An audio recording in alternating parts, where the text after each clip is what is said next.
Hi everyone, in front of me I've got Realme 9i and let me share with you how to change video resolution on this device. So first of all, let's enter the camera app, and since we are in the standard photo mode, we have to switch to the video one. So let's tap on the video, and if it is highlighted in this yellowish orangish color, and if you can see red dot inside the shutter button, it means that for sure you're on the video mode. So if you'd like to change the resolution, you have to take a look at this option bar, and on the second position from the right, we've got the resolution. And as you can see, after tapping on it, we've got two different options from which we can choose.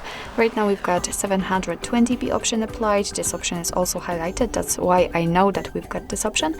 And we can pick 1080p. So just tap on the one you'd like to use, and as you can see, it is notified right here, which means that from now on your device will record videos in chosen resolution. Of course, you can change it again. So actually, this is it. This is how to change video resolution in your Realme 9i.